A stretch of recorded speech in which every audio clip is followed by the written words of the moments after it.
Ini demokrasi ini mungkin nggak mengalami perbaikan? Mungkin nggak? Mungkin nggak? Mungkin nggak? Kalau khilafah mungkin nggak ada perbaikan itu? Mari kita uji begini. Pemimpin salah bisa dikritik nggak dalam demokrasi itu?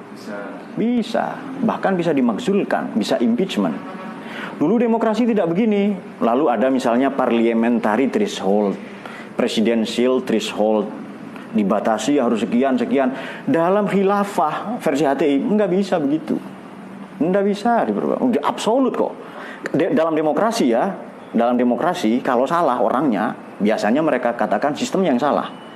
Tapi bagi pengasuh khilafah, kalau ada khalifah yang bejat, dan ini banyak, saya sepanjang kalau cerita ini ya, kalau ada khalifah yang bejat, yang disalahkan oknumnya. Kenapa pakai double standar? Atau kalau demokrasi, kalau khilafah ini yang dimaksud yang versi HTI itu sudah jelas ya, ini maknanya mamlakah, kerajaan dan kesukuan yang jelas-jelas sudah diperangi oleh Nabi kesukuan itu. Nabi memerangi khilafah itu. Cerita ini sudah sangat populer ya. Kesukuan sudah diperangi, tapi dibangkitkan lagi ya.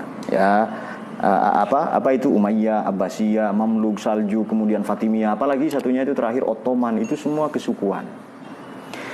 Oke, sebagai catatan terakhir, saudara, prinsip-prinsip musyawarah ini karena memang ajaran Nabi dan ini dinas oleh Quran dari keluarga terkecil ya, menyusui anak saja musyawarah tadi, lalu Allah menyanjung mereka musyawirin, kemudian Allah memerintahkan Nabi bermusyawarah dalam segala urusan, maka jelas pesannya adalah lembaga, negara, institusi, sistem yang paling baik mewadahi ini adalah ad-demokratiyah, demokrasi itu sendiri. Catat itu. Keren sekali kalimat ini kan. Ini loh, yang mengakomodir Quran ini loh. Ya kan? Coba sekarang kesepakatan jahat, makar. Ada nggak di negara demokrasi? Tidak ada. Di negara oligar, di negara monarki baru ada.